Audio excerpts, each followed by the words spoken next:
Okay, good evening, everybody. I'm really happy you are here tonight, and even more excited that you, Corey, made it for this event tonight. And I think you will start now with a very short overview on the broader context of the series and the lectures we have. A warm welcome to Corey and everybody who joined also online. Please let us know if you have any difficulties hearing us. So I think we first met like almost 10 years ago. 8. You are insisting on 8. Yeah, I think you are right, in Berlin. And it was already a project on trans-imperial history. And now today it's the first session of this mini-series for trans-imperial history. We will have other book presentations, ongoing book projects, as well as ongoing projects in this series. And at the end of the semester, a workshop on the Colonial archive revisited and the question how AI is playing into this. But it's not only the first session for the Trans-Imperial History mini-series at the same time, and it's the second session for a series on nature. And yeah, your book is so broad that you are not fitting in neatly into one category. And so you are in both trans-imperial as well as nature, and the nature series. The entangled ecologies. Yeah, entangled ecologies is co-organized. By Diana Rus. She did the first one last week. Yeah. And you are here for probably as explanation at the ReCentGlobe, the Center for Global Dynamics at Leipzig University, and part of a broader colloquium. But now Nadin will present you, and then you present your book, and we will have like about 45 minutes of discussion probably. And after this, we will go to a restaurant, and we think we have reserved around 8 to 10. Yeah, for 8 to 10 people. We will see, but I think it's not so busy day, so kind of a workout. Yeah. Well, whoever wants to join, you are invited to join. But yeah, it's my great pleasure that you're here. And as Daniel said, we first met, I think it was 2017, if I remember correctly. And since then, a couple of things changed, a couple of things may not. But it's my great pleasure to introduce you, Corey. And I think your research is really broad. I mean, you started with history of Germany, and particularly East Germany, which is also being here in Leipzig, a very interesting aspect of your work, I think. And then it was East Germany from below, in particular, also there, what you focused on in your first works. And I think you have 5 single authors volumes, so I won't go into details. But then you moved away a bit from this, let's say, social and cultural history to more empire and environmental history. And this is what you will present tonight. Is the most recent book, the Liquid Empire book, which is dealing with water and empire, and also how this has to do with sort of the habits of dealing with water today, and what sort of what kind of insights we will get if you look at the history of this issue even today. And I will not go into the details of your whole kind of CV, but currently you have a position as director of the Institute for European Global Studies. And you're also a professor at University Basel in Switzerland. Before that, you spent a long time at Birmingham University, and you had a couple of also fellowships and things in between. So the most recent one has been the one at Sciences Po, I think just when Corona sort of still very much in place. Yeah, exactly. 2021, we moved to Japan. So I can imagine how it was in Paris at that time. Then among the prizes is the George Louis Beer Prize, which was awarded for your book before the Liquid Empire, the Ecology and Power in the Age of Empire, Oxford 2017. This is already dealing with the environmental history. Then others are the Leverhulme Major Research Fellowship and National Endowment for the Humanities Fellowship. So I think I'll leave it at this, and I hand over to you. Very much looking forward to your talk. Thank you very much.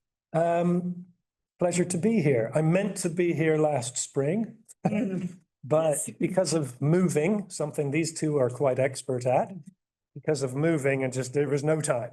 But in any event, let me just start. I mean, ich habe ja lange Zeit in Deutschland gewohnt, but while I was studying as a master's student at the FU Berlin, more years ago than I care to recall, a professor once sort of, grandly proclaimed in a Vorlesung, what was it?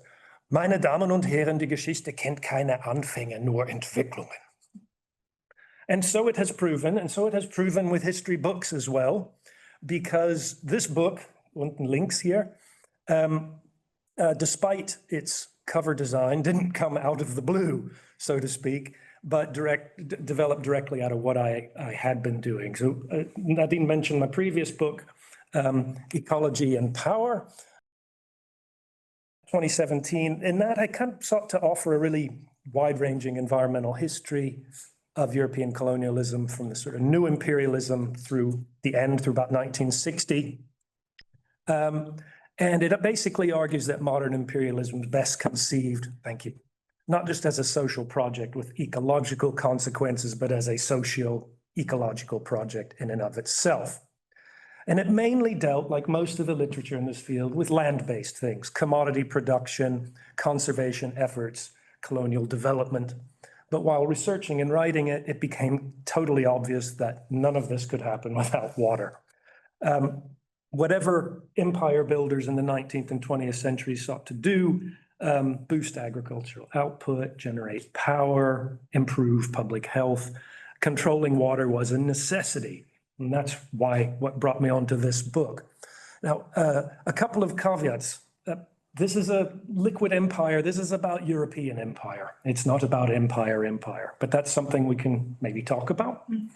And the other caveat, I have very much opted for breadth over depth here.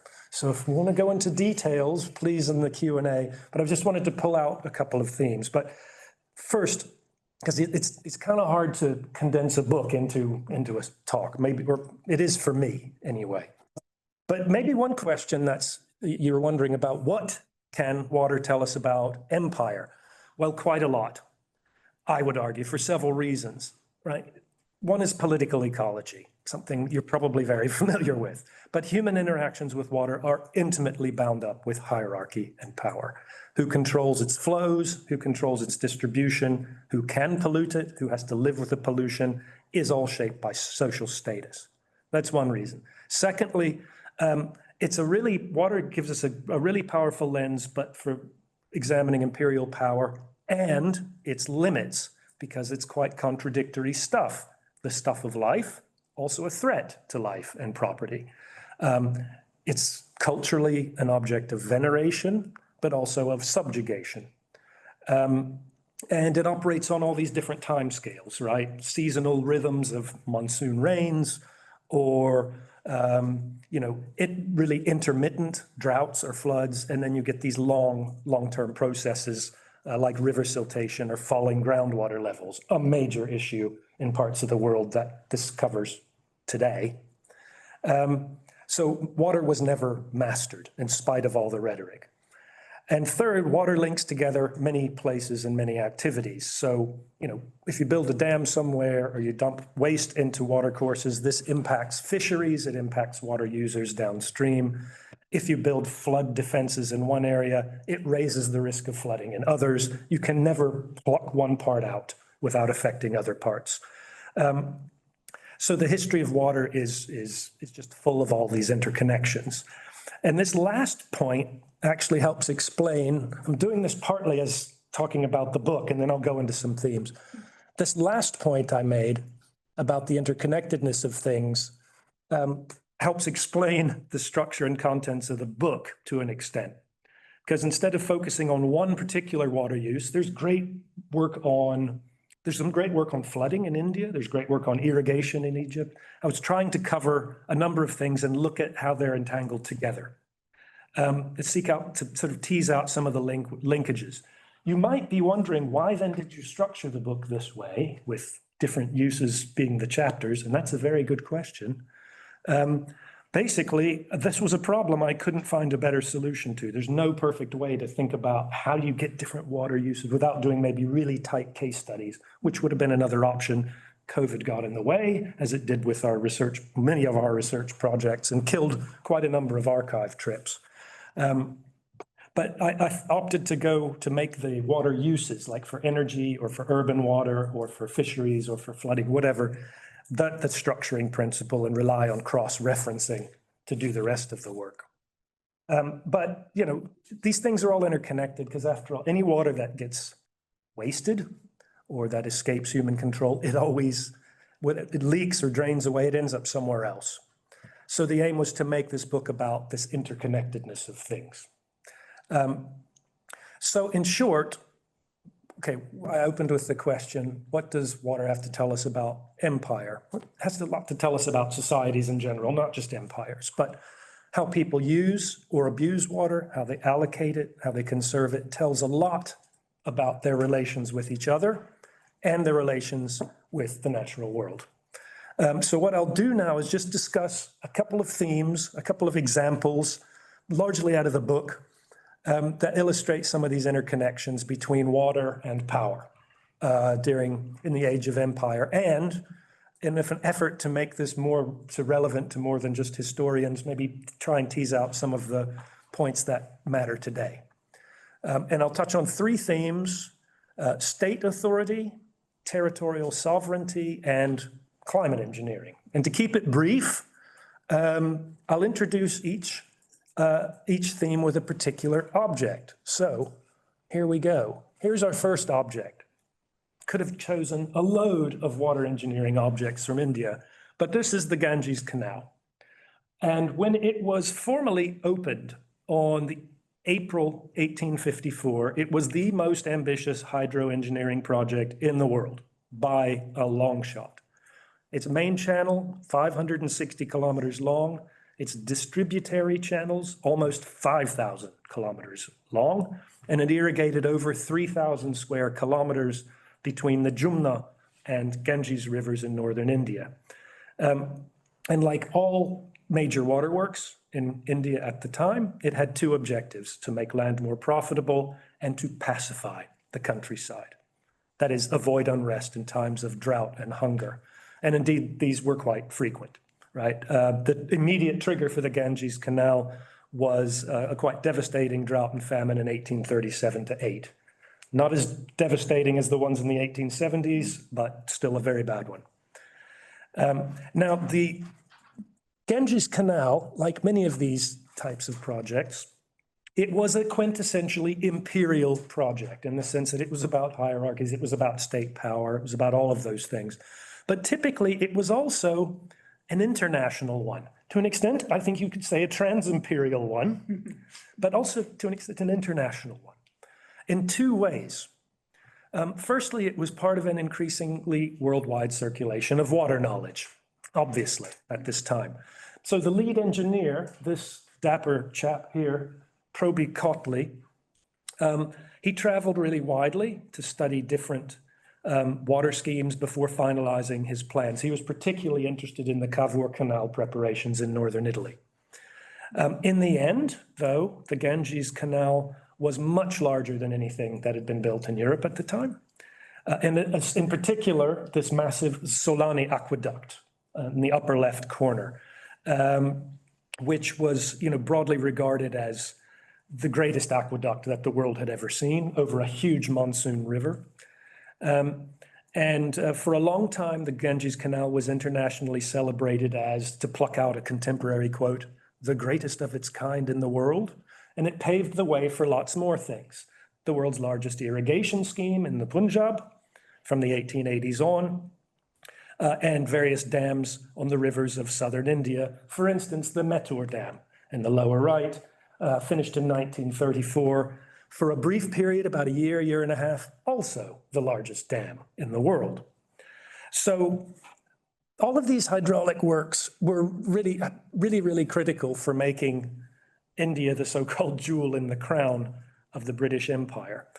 But more than that, they also made it a site of kind of pilgrimage for water engineers, scientists the world over, a kind of international, to an extent, trans-imperial center of water engineering. When it came to water, India was in many respects the metropole, right? Not Britain, not even Europe. So in the late 19th and early 20th centuries, hydraulic engineers from everywhere came to India. It was the place to go. Europe, US, Australia, Russia, they came. They were often awestruck by things like the Solani Aqueduct and the Ganges Canal. They loved the technological feats. They were amazed by the different hydrological and soil conditions in India, how people dealt with them. They transported those lessons back to their own countries. I haven't done any work on that in detail. That's a huge field that one could get into. But perhaps more interestingly, in terms of the theme I'm talking about here, they were also fascinated by the immense power that water engineers in British India had. It's a lot more than you'd think. Now, they were really amazed by the power that their engineering peers could achieve in India, if I can put it that way. And one of these tourists, this guy here, Alfred Deakin, he was later the second Prime Minister of Australia, but at this time he was in charge of interior and sort of water and various infrastructure things in Victoria, in Australia. But he remarked in his travelogue in 1893, and I quote, here's a couple of quotes, sorry if they're a little unclear for you in the back. Let's see, in northern India, the engineer is a ruler of men. To him are directed the manifold complaints of irrigators and the appeals in village disputes. Into his hand pour complaints against his subordinates, reports of his officials on petty contractors and laborers, and the 1,001 pleas by which all alike seek to make the state their prey. Okay, so, right, these people are absolutely central to power in the Gangetic Plain. But as he also remarked, this was very unlike his situation in his native Victoria, where water projects were generally initiated by and required the express approval of the farmers, or I should call them the white farmers, who used them. So unlike there, in India, he wrote, quote, the officers of the department, Waterworks Department, are perfectly free to choose the best scheme possible and to execute it without regard to the individual wishes or interests of their constituents. Very unlike, also unlike the situation in parts of the US West, unlike the situation in Europe. So in the net result, he concluded was, quote, a benevolent tyranny. The tyrant has not been content to offer what he believed to be advantages, but sometimes has gone so far as to thrust them upon his subjects. Right? So this gets very much clearly at, a lot of this water knowledge and all these techniques, they circulate, but they're in very, very different political contexts, and that matters. And it matters for the results, because just how benevolent this tyranny really was has been the subject of a lot of debate I won't go into here. But there's no doubt that Deakin's remarks go to the heart of this connection between water and state power, right? Because by weaving together a whole new fabric of infrastructure, of rights, of entitlements, and by regulating all these conflicts that arose because of them, this is why the engineers are getting all these reports. Colonial states, I think modern states, perhaps more generally, I think I would make that argument, did more than just govern the manipulation of water. They governed through the manipulation of water. Water was one of the things that was a site of governance. State officials decided who would benefit, who would not, and who would pay the costs. And it's worth reminding ourselves that these were pretty big decisions because they created inevitably winners and losers. And in colonial India, there were regional winners and losers. So the core aim of controlling water for generating revenue, it excluded large areas of India where irrigation was deemed unprofitable, even if it would have been useful. So as money poured into Madras, into the Gangetic Plain, traditional systems for capturing the monsoon in central India, where the risk of famine was probably the most acute, these were just ignored. So regional winners and losers. There were social winners and losers. as you might expect, by and large, the greatest benefits accrued to wealthy landlords and far less to normal farmers who were often just charged higher land rents for any irrigated land. So any surplus, extra surplus they could get with irrigation tended to be taken off them. The main costs were borne by those less powerful than the beneficiaries, mainly tenant farmers who fell into debt because of these higher rents, or fisher folk whose livelihoods were damaged by all of these dams and reservoirs. And a third point is that these polarizing social effects, because that's largely what irrigation did in much of the Indian countryside, it polarized social relations. They were compounded by a whole string of unintended environmental consequences or entanglements. And the most obvious one was malaria, which took on epidemic proportions all along all of these irrigation canals because of leakage or inadequate drainage. Sometimes it would literally wipe out entire villages apart from a few people. So another problem was waterlogged soils and salinization, which annually took out thousands of hectares of irrigated land out of cultivation because of all the salts drawn up from the soil.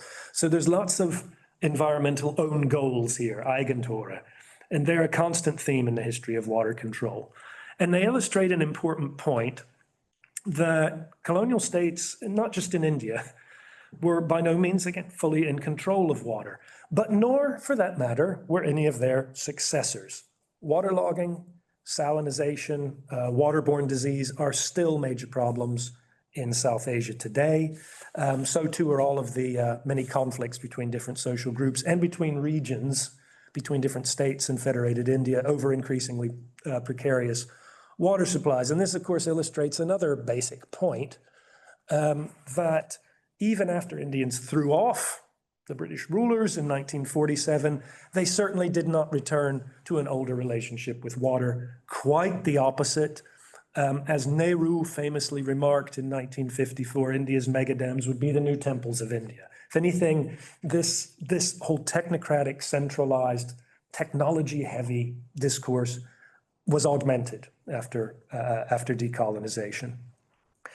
India now has over 5,000 large dams, classified as large dams, many of them based on colonial era plans. They are estimated to have displaced about 40 million people. And consequently, the conflicts over who benefits and who loses out have also expanded since independence. So maybe many of you have heard of her. The very prominent environmentalist Vandana Shiva spoke for many critics when she said, these temples of modern India, dedicated to the river goddesses, were substituted by dams, dedicated to capitalist farmers and industrialists, built and managed by engineers trained in patriarchal Western paradigms of water management. And she's got a point, but such voices have not stopped such projects from going ahead. The most famous, of course, being the Sardar Sarovar Dam in 2017, which happened against one of the biggest, well, probably the single biggest anti-dam movement that the world has ever seen, the Save the Narmada movement. So it submerged 245 villages and displaced another 127,000 people. So I won't go into any details about any of this here, but just to say there are, of course, as we're all aware, a multitude of colonial legacies in India these days, cultural, linguistic, architectural.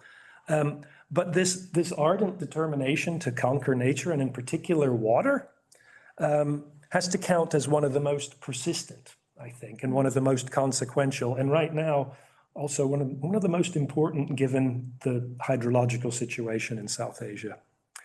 Okay, so that very quickly on this water and power, using the Ganges Canal as a springboard. Let's move on to our second theme, another theme in the book, water and sovereignty. And to our second object. This is the Grand Renaissance Dam in Ethiopia on the Blue Nile. It is, as many of you perhaps know, the largest dam in Africa. It was just officially inaugurated last month. And it was launched in 2007. And ever since then, it has been mired in disagreement and conflict. And the basic problem here is that it poses a threat to water security to downstream states. Egypt and Sudan, because a significant portion of the water that is held back in any given year either will not go downstream or will flow at a different time and a different rate than before. And this has all kinds of consequences for the downstream water infrastructure that was built beforehand. About 80% of the lower Nile comes from the Blue Nile, only about 20 from the White Nile, which comes out of Lake Victoria. Or not just Lake Victoria, but originates there. So in effect, one could argue that this is a sovereign water grab by Ethiopia. Egypt appealed to the UN Security Council about it. It even threatened military action if water supplies were affected. So this has been a really big geopolitical dispute. And the EU, and then later the EU and the UK, fearing the consequences if this conflict spiraled out of control, they've been deeply engaged in water diplomacy in the region. In 2020, Josep Borrell even remarked that the dam was a matter of stability for the entire Horn of Africa. Nobody wants to have tons of refugees from this area if water wars break out. Quite ominously, Egypt declared the negotiations dead in December 2023, but hasn't done anything about it yet. So you're asking, what on earth does this have to do with the history of empire? Well, obviously, it's very fitting that European states are heavily involved in these negotiations because the problem's fundamentally based on imperial legacies. And specifically, a web of colonial era agreements to govern the Nile's waters and to determine who could exercise what kind of sovereignty over a critical resource that flowed across political boundaries. So what were these agreements? Well, quick one run through. 1891, Britain and Italy agree that no irrigation work should be built on the Atbara River, a major tributary into the Blue Nile. Then 1902, Britain, Italy, and Ethiopia agree that Ethiopia would not create any structures across the Blue Nile, the Sobat River, another major tributary, or Lake Tana. And then in 1906, a tripart agreement, Britain, France, and Italy reaffirms the 1902 agreement. The 1902 one's the really key one. Farther south, Britain and the Belgian-ruled Congo Free State agreed to prohibit any structure that would impede the flow of the White Nile. And the purpose of all of these early treaties was, at one level, really quite simple, namely to promote political and economic stability in Egypt. Which was of huge strategic importance after the Suez Canal was built, and which was a British and French protectorate, of course, from 1882 until 1922, and in some respects, actually, until 1952. So these treaties eventually formed the basis of what my Swiss colleagues here might call a Rahmenvertrag, namely the 1929 Nile Waters Agreement, which regulated water use between the nominally independent Egypt and Britain's remaining colonies in the Nile Basin. It's quite helpful from this point of view that Britain actually pretty much ruled almost all of the Nile Basin. That's what makes it a bit less trans-imperial. Otherwise, this could have been a more of a trans-imperial story.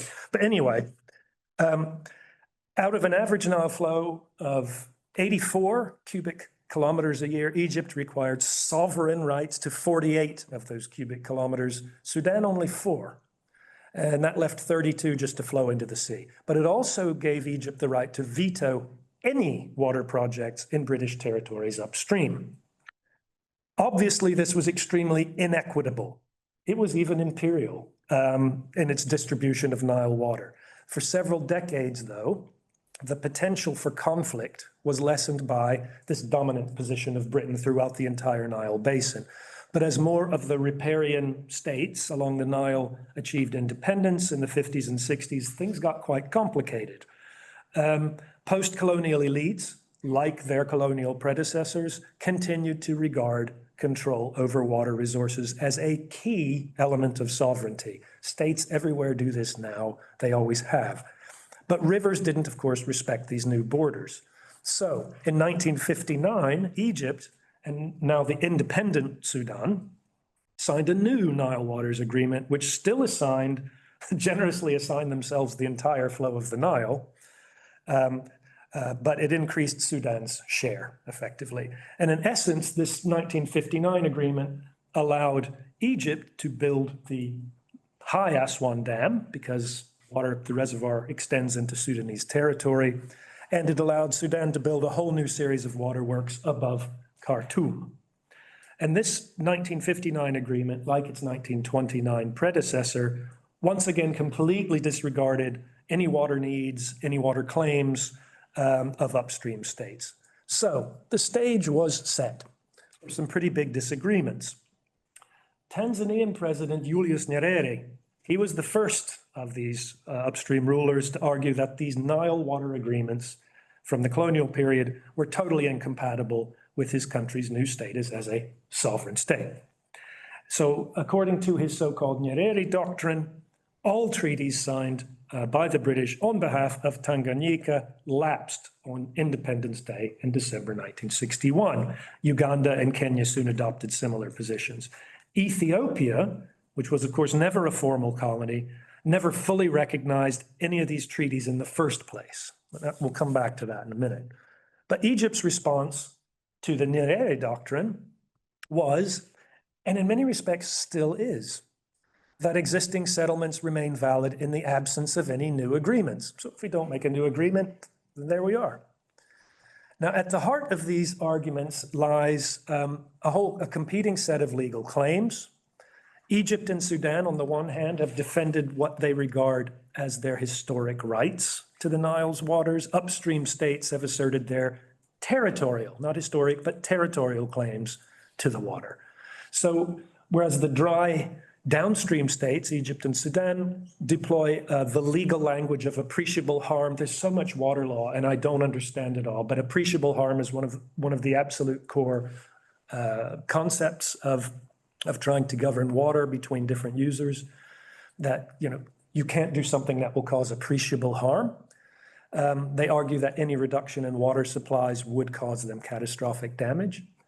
The upstream countries use the vocabulary of equitable use, another key concept that would logically entail a greater share for themselves. So there's just sort of two different legal concepts or just fight at odds. Now, since the 1990s, there have been various attempts to mitigate the problem at basin level. Most promising by far has been the Nile Basin Initiative. It launched in 1999. It involved all the states in the Nile Basin. Its purpose was to forge a cooperative framework agreement on matters of water use. But the disagreements have continued. They now center on one key article of this agreement, which calls on all member countries to ensure that no actions would be taken that could, and I quote, significantly affect the water security of any other Nile Basin state. Now, unsurprisingly, Egypt and Sudan have strongly objected to the word significantly, and they insisted that the article should call on members, quote, not to adversely affect the water security and current uses and rights of any other Nile Basin state, which all the other 6 members, of course, completely reject. So by 2011, the 6 main upstream states had all signed the agreement. Egypt and Sudan refused to do so. So this brings us back in some ways to the Grand Renaissance Dam, because in fact, against this background, you can see this as, in a way, a kind of sovereign water grab against what you could call a post-colonial water imperialism of Egypt and Sudan. Sorry if that sounds confusing, but do you get what I mean?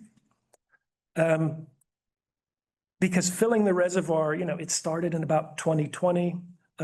It was planned to take 5 to 7 years. It's not still entirely full, but it's not far now from being entirely full. And again, all the water that's held back in any given year isn't going downstream. So this is why you get these morbid postcards in Egypt now. These are greetings from the Nile, it's all dried out. Although it seems fairly unlikely that Egypt would ever launch a full-blown water war over the issue, and although international observers and engineering firms actually maintain that there is scope for an agreement that could satisfy everybody, the problematic legacies of colonial era agreements still absolutely persist. And because sharing sovereign power over the Nile's waters seems actually still as elusive as it ever was. And who knows where this is going to go, but we certainly know where it came from, the problem. Okay, so let's now, in a perhaps a violent wrench, turn to our third theme, water and climate engineering. Some of this might be familiar to some of you who've been reading the historiography in these areas recently, but in any event, this object never came about. It's perhaps familiar to some of you. It is Philip Lehman's written a really good book that deals with some of this. It's called The Saharan Sea. It was the brainchild of this man here, French Army surveyor François-Élie Roudère, who in the 1870s and 1880s devised a scheme to flood 13,000 square kilometers of the Sahara in Algeria. And this plan took shape in 1872, 1873, while Roudère was surveying the depressions, or the chott, that line the northern reaches of the Sahara in Algeria. And it had long been thought that these depressions were once part of an ancient sea of Triton, it was called, an inland gulf that appeared in some ancient chronicles and that had supposedly dried out over the last 2,000 years. But Roudère, in any event, determined that these chotts were in fact well below sea level. And he proposed a series of canals between them and the Gulf of Gabes in Tunisia to recreate the supposedly long-lost sea. And you might deem the idea crazy, and you might well be right. But it was taken very seriously at the time. Roudère managed to convince the French Académie des Sciences to fund a whole series of studies, which they did quite lavishly. And the idea also became a major media success. It really captured the public imagination at the time. So kind of like the Grand Renaissance Dam today, it was controversial though. Critics doubted that these depressions had ever been connected to the sea. Some thought that the high evaporation rates would dry the sea out again if they ever made it. Others thought that the scheme wouldn't do much more than turn productive oases into swamps, which actually probably hydrologists would suggest probably would have been the most likely outcome. Obviously, it never happened in the end. In 1882, the Académie des Sciences, they concluded that although it was technically feasible, it was economically impossible. So they pulled the plug. And this decision certainly saved French investors in the French state a lot of money. But it was really quite sad for poor Monsieur Roudère, who withdrew from public life, turned enthusiastically to alcohol, and died in 1885 at the age of only 49. So tragedy for him, not for French investors. But then, okay, that's the story in a nutshell. But given all of the criticism, given all the doubts, and the failure in the end, the question is, why was it so attractive? Well, there's a number of answers one could give. One was its sheer audacity. What Joseph Nye called the technological sublime, this vision of human mastery over nature. This was a poster child for this technological sublime, hence the public fascination. But like so many major water projects, the vast majority, I would say, it promised many different benefits at once. Like, viele Fliegen mit einer Klappe. Kill two birds with one stone. That's what I was thinking. Sorry, I was skipped. Right, it promised to open up the interior to French commerce. It promised to block the way northward for desert tribes, so at a security angle.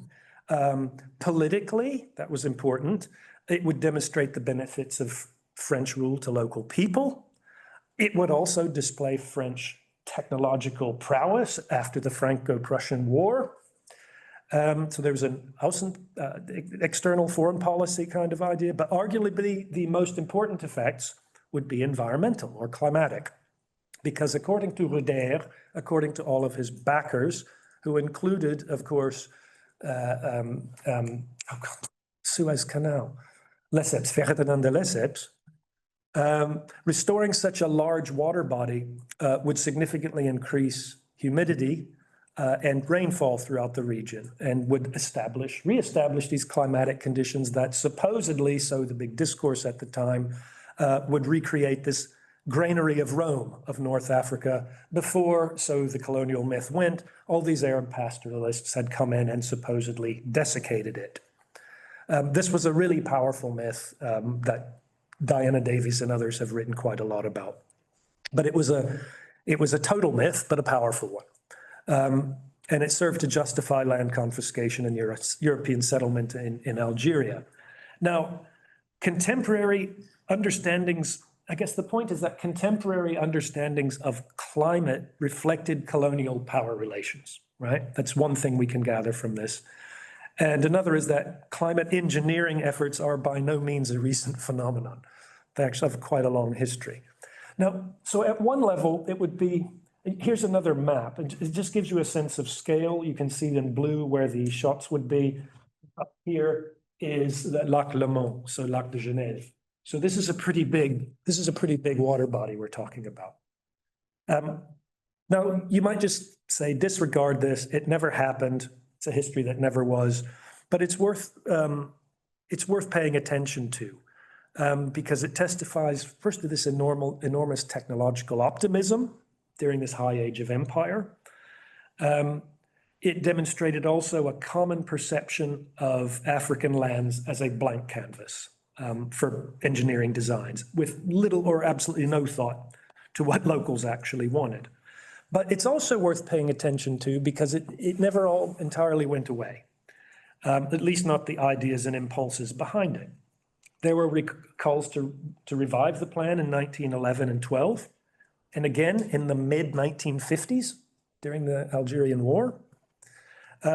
In fact, during the Algerian War of Independence, French engineers even proposed to detonate a string of 20 megaton nuclear bombs to blast the required canals.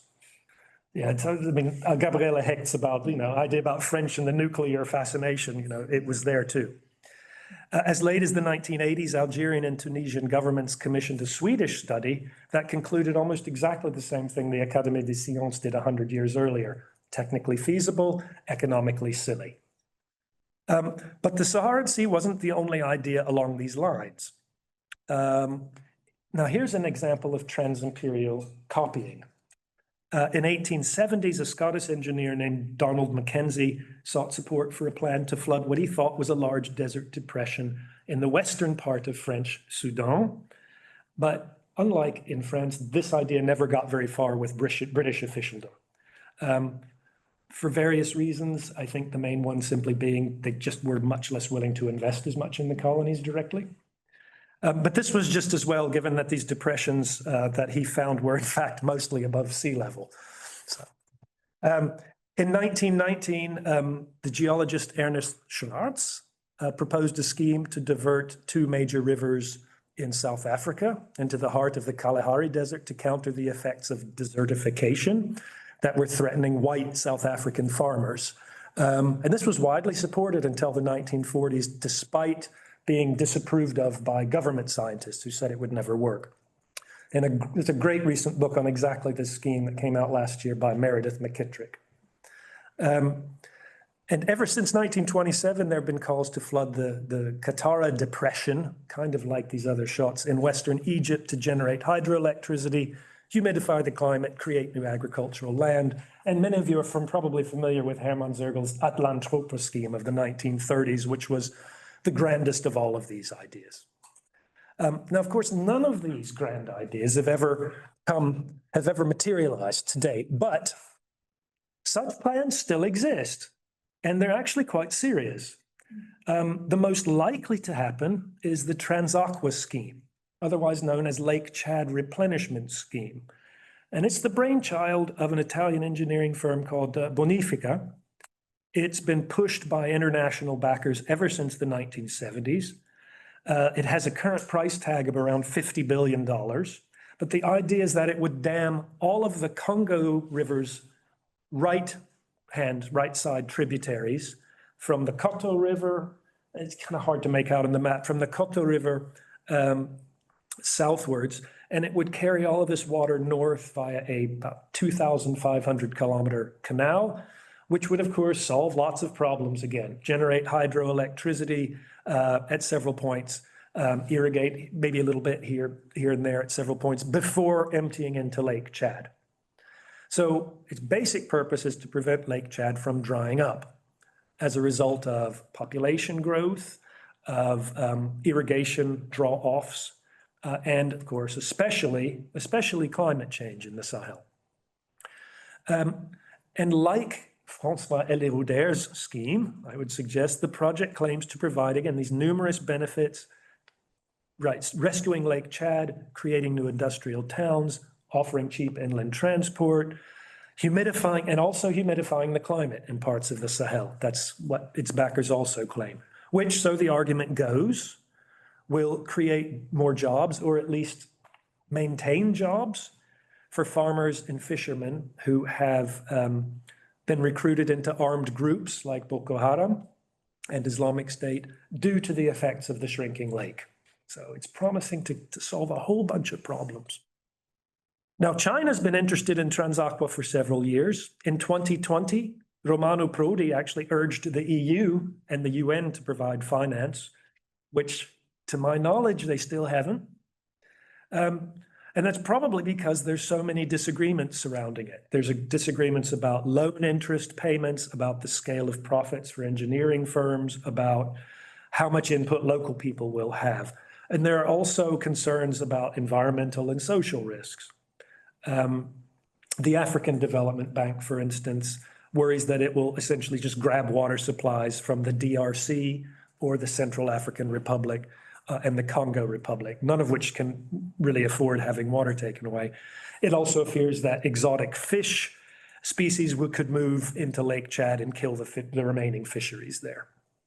So the most important objection, though, by far, is that geoscientists maintain that Lake Chad is not actually disappearing at all. No one doubts that temperatures in the region are rising. No one doubts that the lake has been shrinking and that no one's doubting that climate stress is fueling the conflicts there. But the lake itself, according to the science, is actually just undergoing normal water level fluctuations if you view it on a long-term time span and not just like from one decade to the next. So there are some pretty intriguing echoes from the past here, right? Because like this colonial era myth of Arab pastoralists altering the climate in North Africa, the idea that this anthropogenic desiccation of Lake Chad is the root cause of all the problems in the region, it's proven really persistent, despite the fact that there's a lot of evidence to the contrary. And then you say, well, why is it so persistent? Well, I think like Rouder's solution for a perceived climate problem, it promises benefits, not just numerous benefits, it promises particular benefits for powerful groups. So the political ecology comes back in here. For regional leaders, it takes the spotlight off governance failures that fed the conflicts in the first place. For both those regional leaders and for international lenders, it makes the case for a lucrative technical fix, a la James Scott, to what is in fact a really complex social and political problem.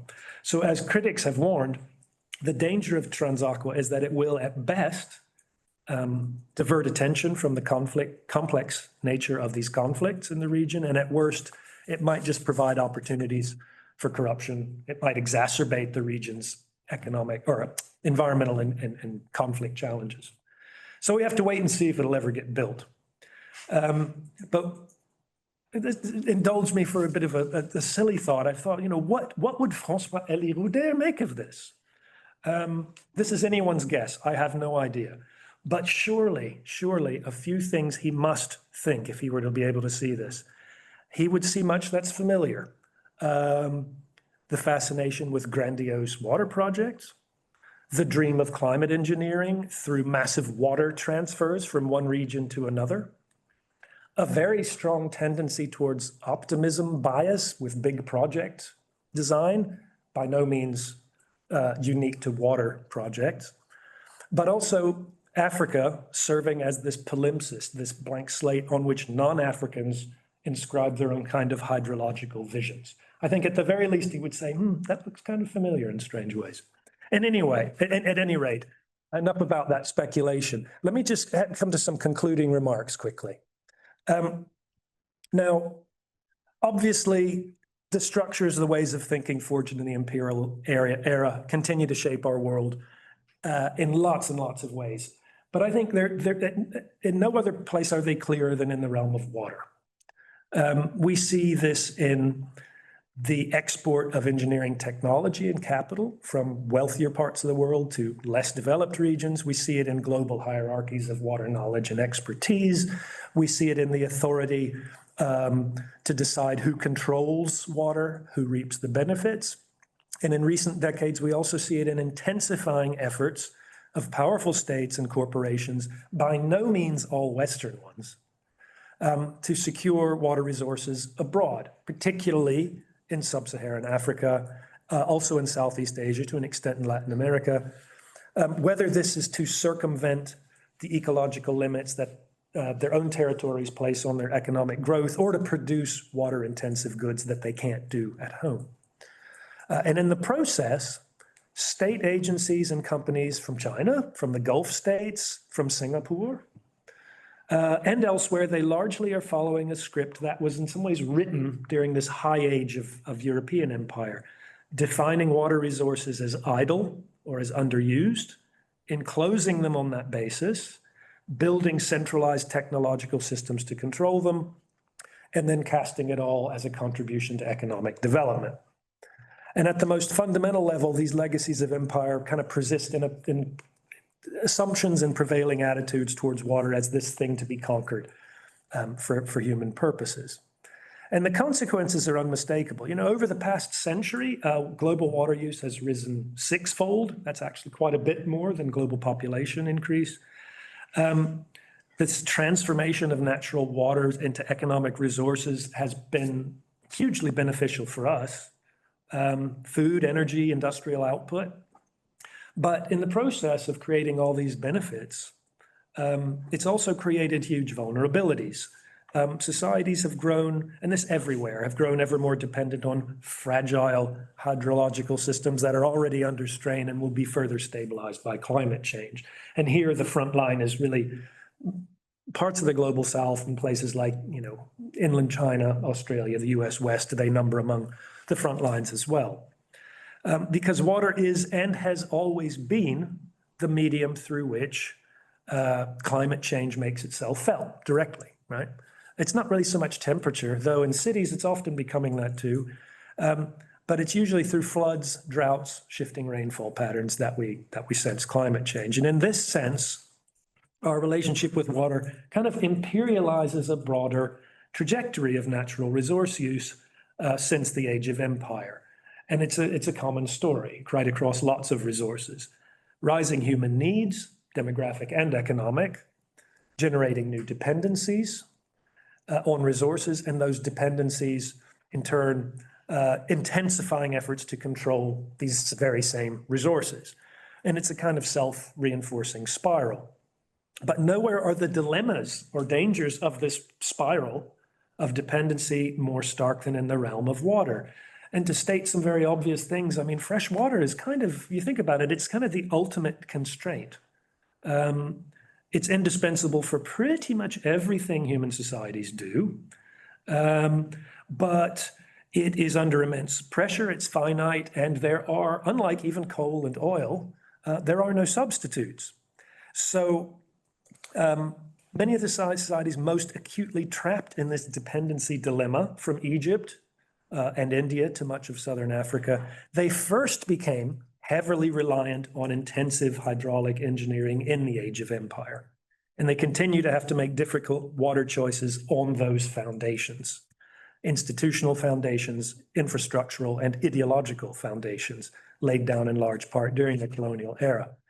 So given the mixed social and environmental record of lots of these large-scale technocratic water schemes, skepticism about their promises of all these benefits they'll bring to solve all these issues, this skepticism is understandable. It's very healthy, I would suggest. But it would be a mistake to be entirely dismissive of it and to think we can turn back the clock. This dynamic of dependency cannot be undone. We're compelled to work within it, viewed historically.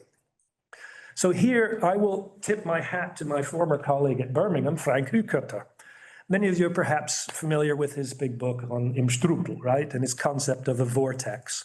Because this offers a kind of useful lens to end with, not just because it has a water metaphor, which is a bonus, but because he uses it to describe this swirling interplay of all these forces, right? Imperialism, technology, markets, science.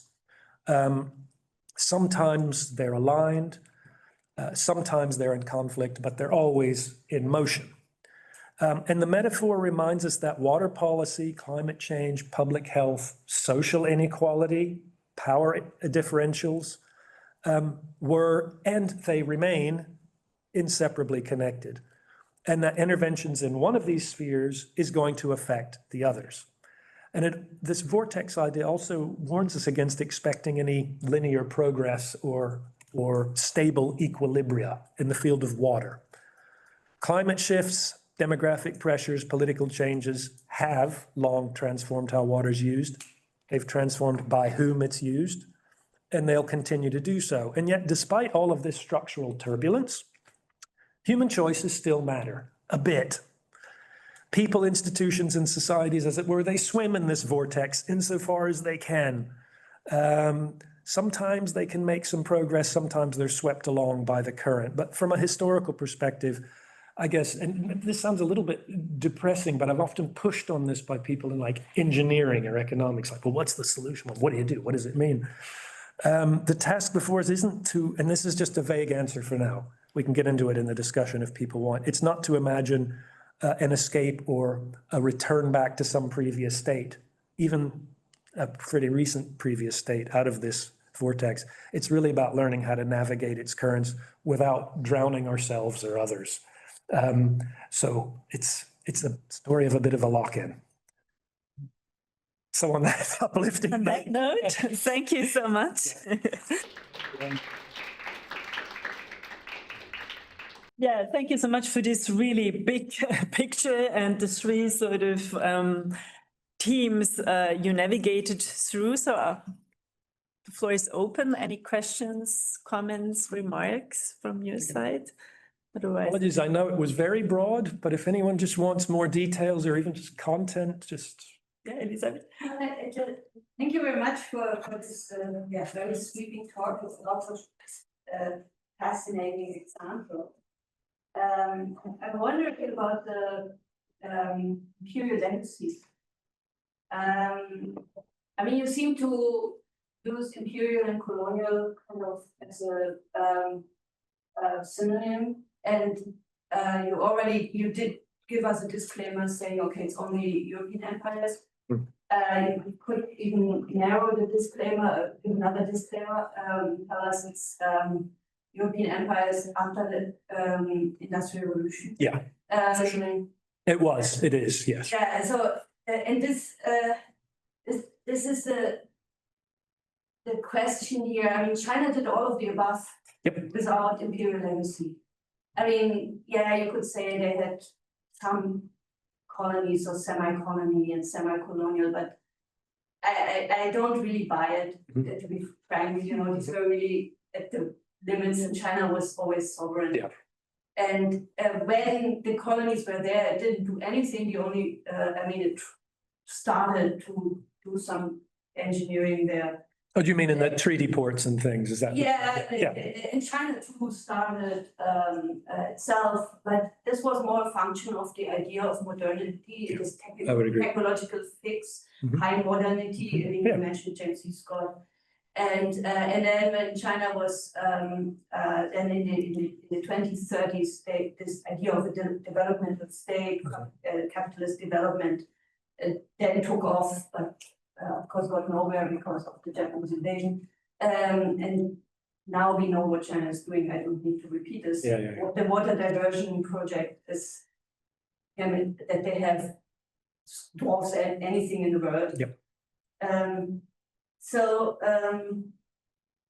I mean, you make a very strong point about imperial legacies, but of course there is a connection between European expansion and the development of capitalism.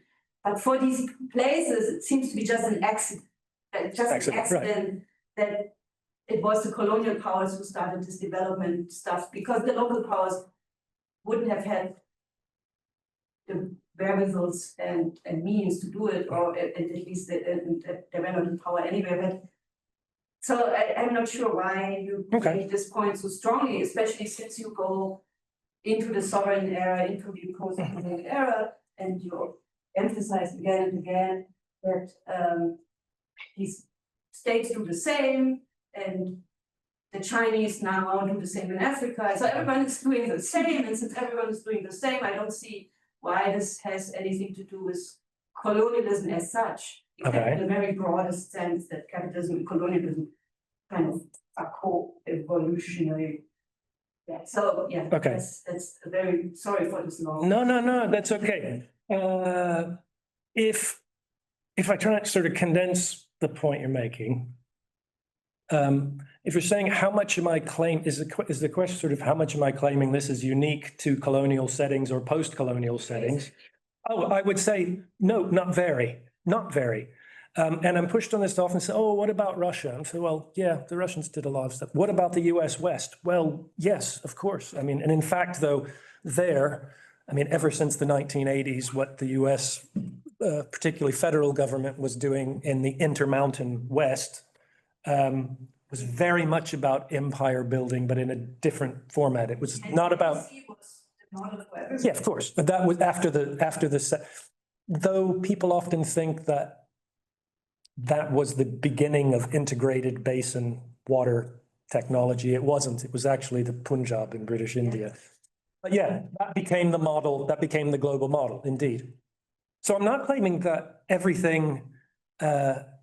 Certainly not claiming that everything about this is a colonial or a post-colonial story. But concretely, in many of the parts of the world where this is the most acute problem, and China's also an area water-wise, which is one of the most acute problem areas as well. This is why all the diversions, this is why, the new project in Tibet, is the stuff with India, could be a little bit scary. Yeah. Of course. When you say China is post-colonial. No, I wouldn't argue that. But I think the point is trying to make with the state power as well is like, you get different versions of a common theme, right? That is pretty common to most modernizing states. But the particular nature, and this is where, if we were to use some of these two guys' terminology that they pioneered, you can call this a global story, right?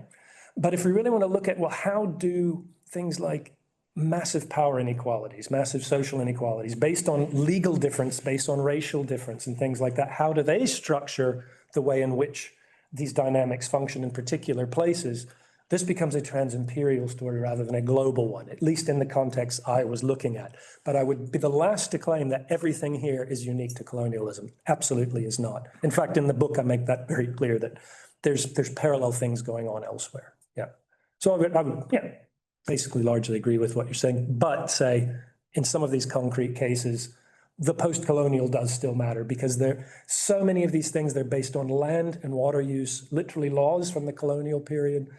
The thing about the Nile, that's just a particularly obvious case.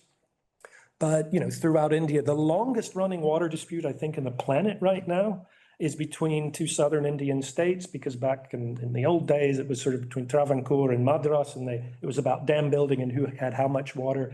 And this has bumbled on, even though these states have even changed a little bit. And it was only a few years ago the Indian Supreme Court finally weighed in and tried to solve this problem, but it still hasn't gone away entirely. But all of that's based also on sort of different colonial laws and policies. Sorry, the long answer, but. We just have a remark concerning this question, and probably I would like to do the same. So Jasmine Copen has written that she has worked on this Empire China and dam projects, and would like to discuss this with you. That's an online remark. I mean, concerning this question, it's very interesting. I think in some ways what you are describing is much more a colonial history than a trans-imperial one. And one could argue that some of this, I mean, I thought about Friedrich Schulze. He was working in South America and had quite similar stories. But their colonization is all over the place, the colonization of the Amazon and so on. And it's probably similar to the West story.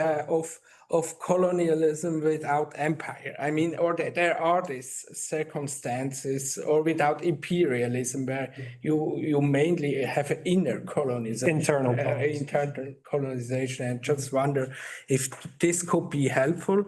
And the other one, you always also mention quite a lot of, I think, something which was called in literature more cross-colonial or intercolonial action, when the British are looking at each other from different colonies without going every time to the metropole, but just, and I just wonder if these terms are probably, or one can, would you use this? Okay, I actually, different levels.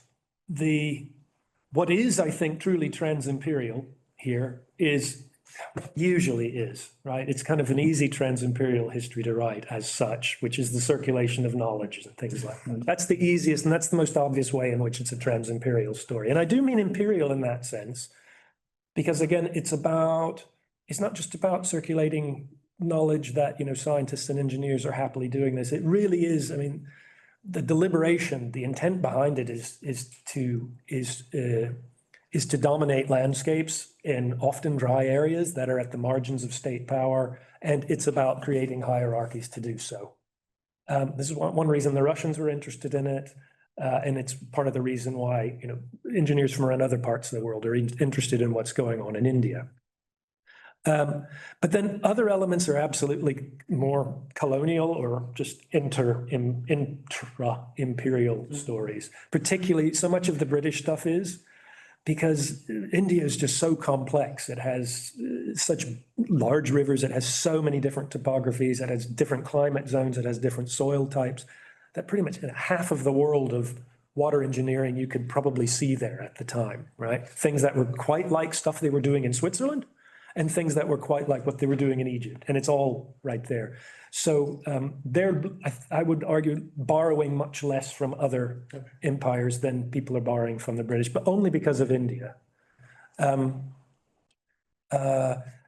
Does that answer your question a bit? Yeah, but then it's very interesting because then it's not the overall explanation of what is happening, but more a perspective helping to see some details we haven't seen before or seen in the same light. So we have another online question I would like to read. Peter Schneider is asking, could you please explain in more detail how large dam constructions and they controlled yet unnatural water release disturbed the highly seasonal agricultural patterns of work and water demand. Disruption, and they're controlled yet unnatural.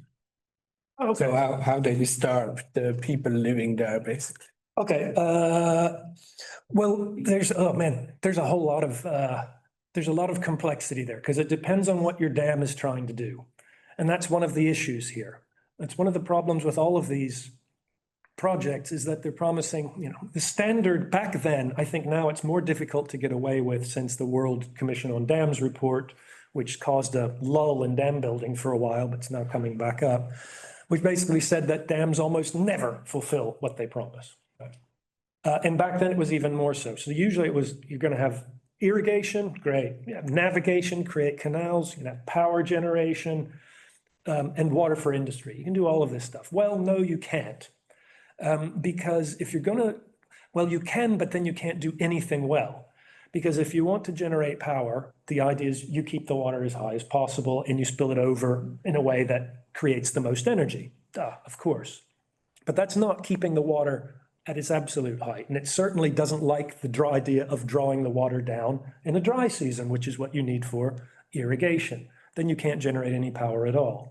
The same goes for navigation, right? Navigation needs constant levels, but you're not going to get that as soon as you irrigate. You don't have constant water levels. You can't have constant water levels for irrigation, at least not in monsoon climates, and you can't really very well anywhere.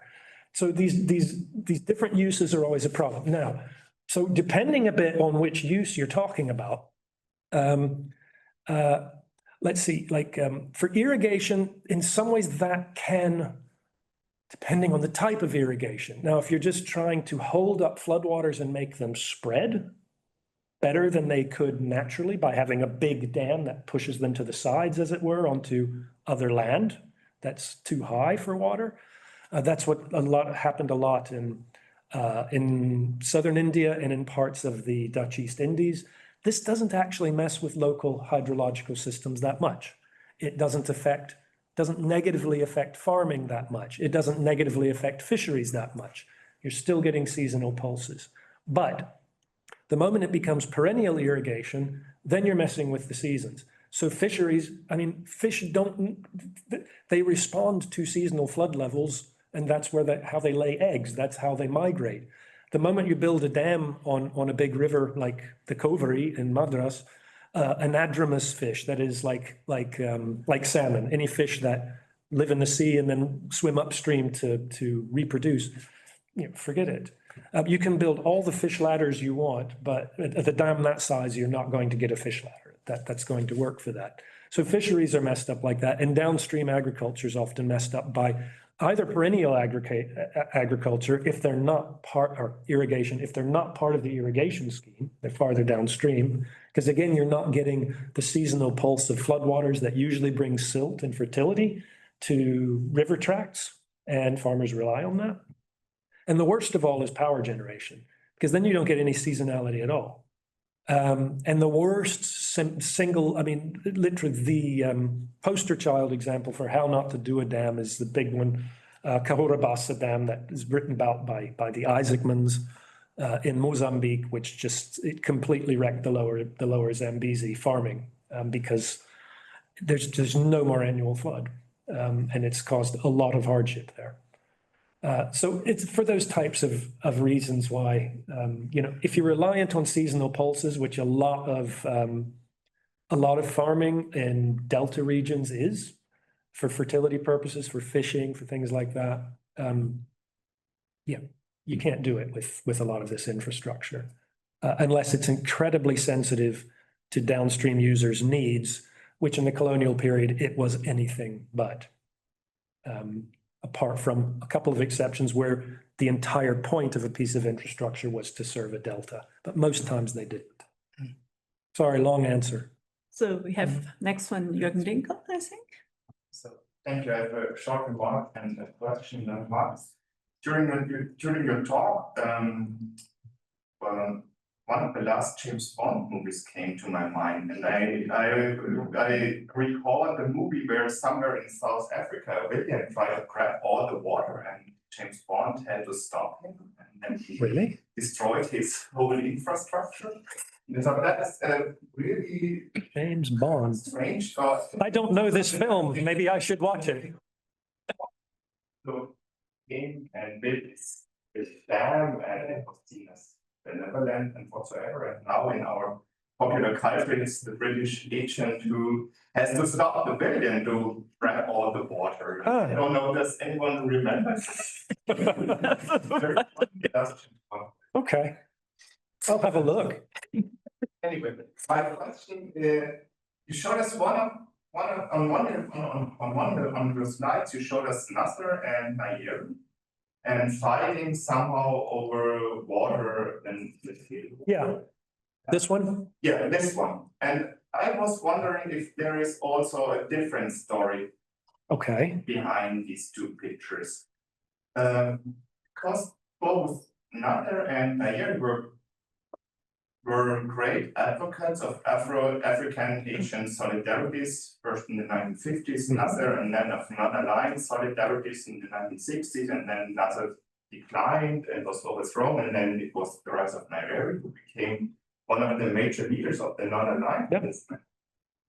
And so in your story, water in many cases always led to conflict. And who has the right? Not always, but yeah. Always. And I was wondering if water could also lead to sort of, not maybe solidarities or bringing different social movements, or in this case, states together to deal with the challenges that you described in many facets. Because in the 1970s, in particular in Nadin, he was one of the advocates in demanding a new international economic order, and there were all these UN conferences on water, who owns the ocean, who has water rights. Absolutely. And there were in particular in Africa, the landlocked countries who came together, who also had their demands, and they were brought together by area.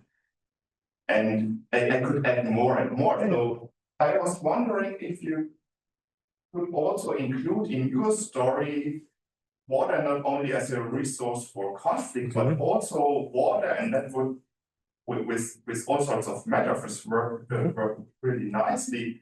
Water as a source or a resource that brought social movements or states together, in particular in the 1970s, when also the first debates about climate change became global. So I was wondering if there is, and in particular beyond this slide, is also a story of sort of bringing people states together in a solidarity, not in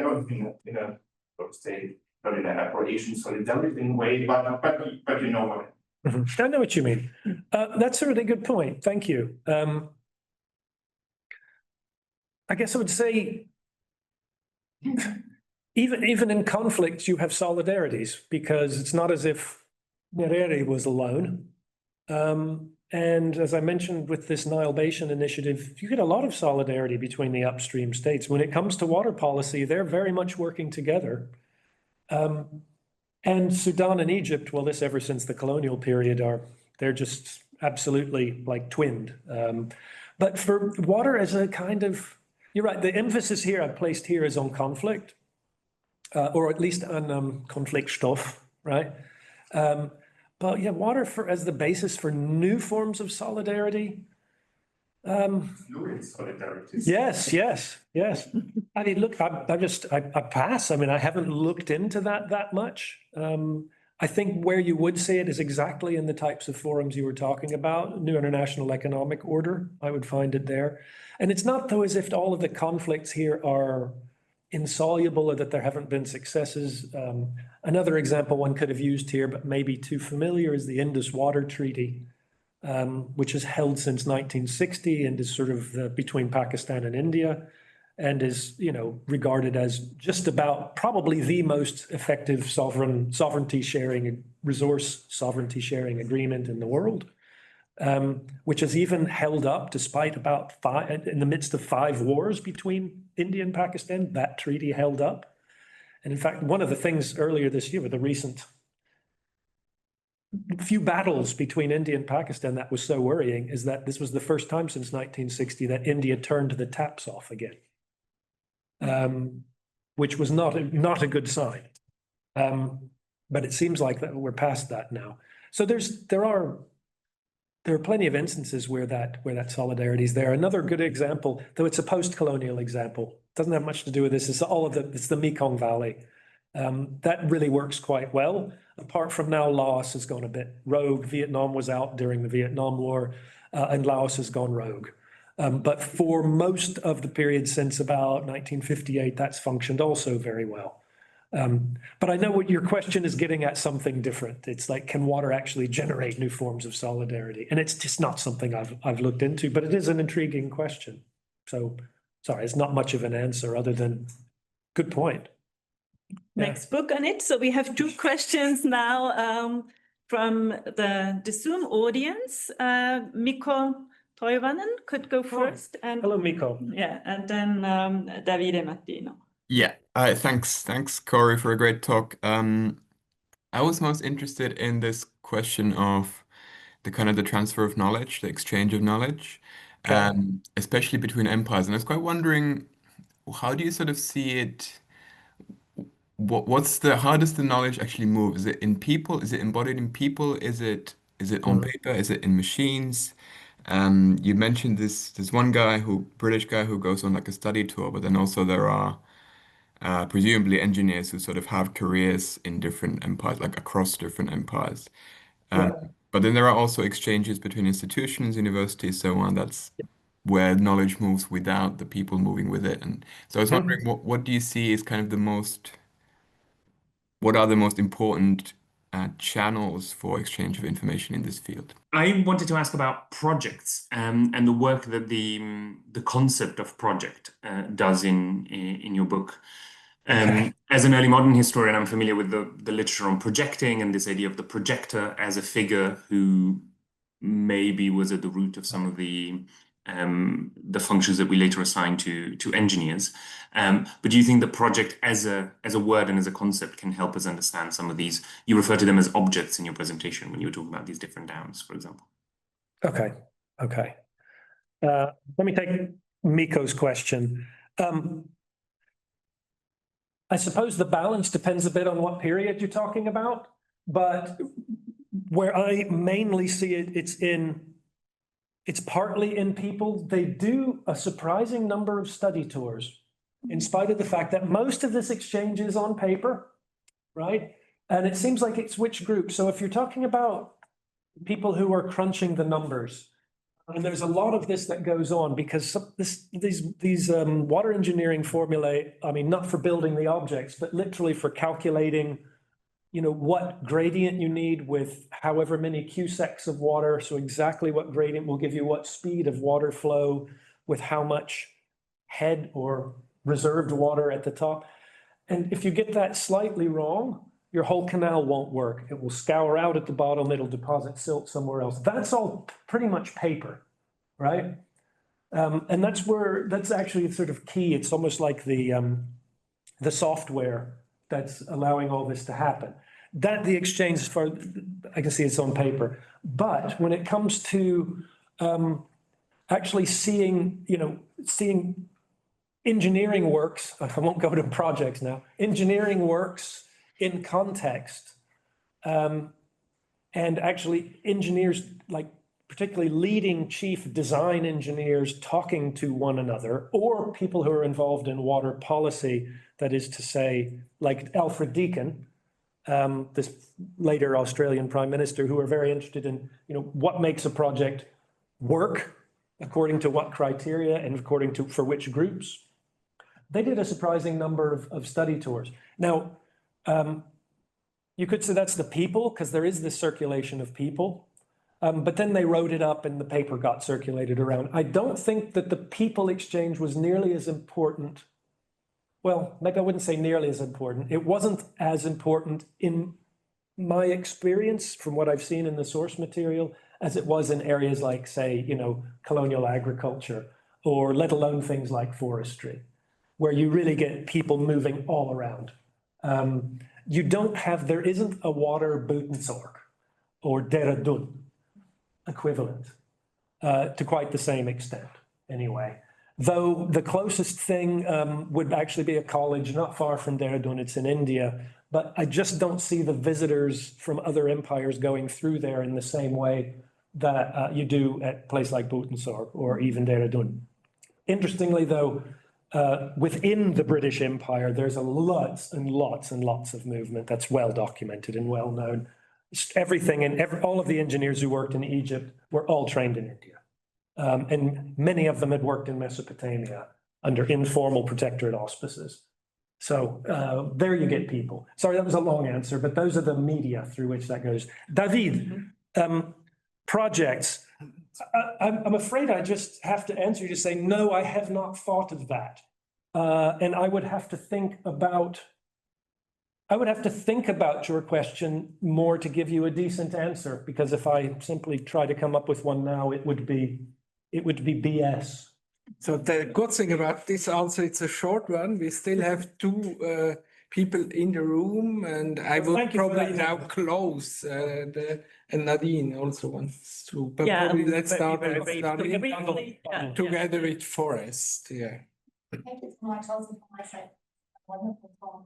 Actually, my question is also linked to the importance of knowledge, circulation of knowledge, which you emphasized in the first part of your talk, when you were talking on India and the experts. And I think also to connect it with the discussions we had of the trans-imperial moment in your talk, that you are dealing with circulation of knowledge.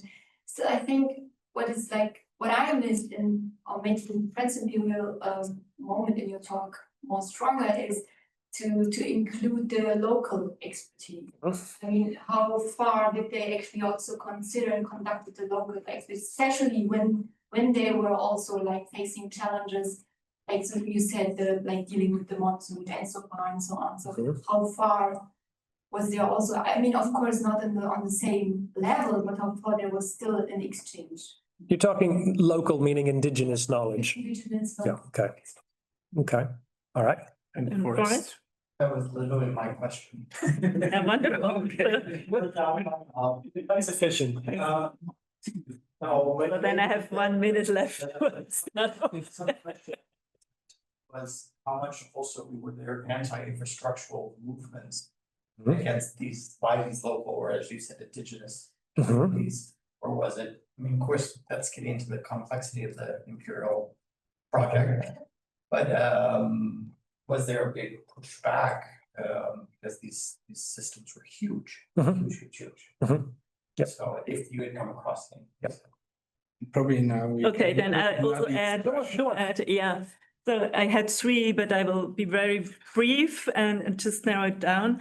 So first one, given in a way sort of a dichotomy, you have the age of empire and the post-colonial area, where would you then say are the ruptures? Or is there an alternative chronology? Because then if you have the same patterns of sort of imperial rule, where are the ruptures and what is sort of, are there milestones given, for instance, then this is the next question, that you also have non-anthropogenic impacts. So the late Victorian, the late Victorian age, the 1870s, for instance. So how would you deal with that and what is the scale of each? The non-anthropogenic impacts. Yes. Okay. Or how would you balance that in regard of the imperial? Last question, green and eco-imperialism. Would you say it is rather a green imperialist project, the conservation kind of side, or is it more destructive thing? And where is the agency within this? Okay. All right. I might be able to. Can't probably take all of them. We can talk about some of those later, but take us over for dinner, or maybe not. Transit-enabled local expertise. Yes, in some areas more than in others. When it came to irrigation, not much. This was in fact, and I haven't talked about that here at all, a big issue in the Netherlands Indies, because Javanese farmers were pretty good irrigators. And were completely ignored for a long time. And you actually had pretty big debates there between Dutch engineers about the extent to which you should go native or not. And it had to do with other bureaucratic infighting between water boards and then the inlandische bestuur, the sort of tax authorities. But that was not, with irrigation, it was much less. With navigation, surprisingly, a lot, because no navigation routes could work without local knowledge. This was the case in India, big time, because rivers would shift, sandbanks would shift. They had even as early as the East India Company, they had entire strings of colonies along there where local people pilots would pilot through that area. In the French, in the Red River Delta as well, they found that the best single way of keeping channels open in a seasonal river was an indigenous technique of just planting reeds in certain places. No expensive blasting, no expensive rocks or anything, just plant some reeds. Oh, and they're all there. How about that? So yes, indigenous knowledge was taken in, but very selectively and always on the terms of the colonial engineers, of course. I better leave it at that for now. Anti-infrastructural movements. Oh yeah, for sure. But the thing is that the fault lines in these anti-movements were very rarely subjugated and colonial. They were more often almost between like who was going to benefit from the colonial intervention, right? That was the bigger issue. So you had, this was the case in urban water schemes. It was the case, particularly again in Southern Asia and Southeast Asia. Who would get the water, at what cost? It was the case certainly with a lot of flood defenses and general reservoir schemes. Obviously, those who were flooded out were almost never compensated properly. So pretty big anti-infrastructure protests. In fact, some of the first satyagraha kind of big water protests were over Tata brothers building huge reservoirs in the teens and 20s above Bombay to electrify the cotton mills there. Gandhi himself supported it for a while till they got too violent, and then he washed his hands of it. So yes, there were a lot of anti-infrastructure, but rarely as coordinated as that. And like I said, often more about indigenous industrialists or wealthy landowners were going to benefit, and another group wasn't. So that was where the actual conflict lay. Very much the case with flood defenses as well, where you actually had landlords at each other's throats. So then Nadin's questions. Wow, that's a lot. Shall we just talk about them over dinner? But the really important one is the periodization. Okay, you can maybe. Because ruptures. That is something that I realized with hindsight I should have said more about in the conclusion, but I just did an epilogue rather than a conclusion. I think it's largely has to do with, it's fairly conventional at one level. You get this period of sort of expansion.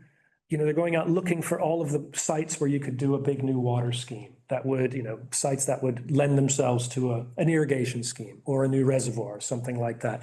Much of this is happening in the late 19th century. By the time you get to the First World War is a watershed in this, as in so many ways, in the sense that suddenly all of these resources become really, really important for, well, certainly the British Empire. They conduct huge surveys of potential electricity power, of potential food growing, all of this stuff.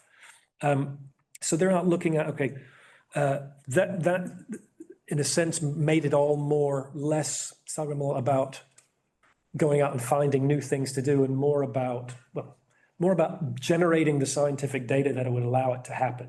It was clearing bottlenecks. And one of the problems was they just didn't know enough about the rivers to even say, well, okay, that's an obviously good spot, but are there more? Are there more? And that was a turning point, not so much in the number of projects or even in how they functioned, but just in terms of how they were pursued, much more, I would say, based on a wider range of knowledge, put it much more hydrological, not just engineering, as it were, because there were too many failures as well in the early years. First World War is quite important. And the other, it's the world wars to an extent. And I know that's a terribly, terribly unoriginal thing, but it depends on which field. If you're talking about electricity, that really works quite well. If you're talking about irrigation, that's much more dependent on major famines. And there, the periodization is really 1870s is a bit of a periodization in terms of the laws, but in terms of the actual way things function, it's more the 1890s and 1900s, and that not just in India, but also on Java, for instance. So the periodization isn't neat and tidy, but it more is conventional. The irrigation is a bit the odd one out.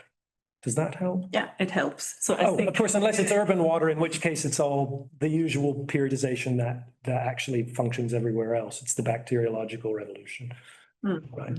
So, yeah. Okay. But yeah, I think now everybody Thank you. has been here for quite a while. Thank you all so much for coming, for all the questions, comments, and all the answers to lots of questions. And I think we can continue over dinner for those that want to join. Thank you. Thank you. And also, thank you for the people audience online. And I just want to say we will meet in 2 weeks from now. Samuel Koke will present the project on the post-colonial cattle frontier. It's a great project. Yeah. And thank you again for joining us. Yeah, Thank you. Thanks. Thank you.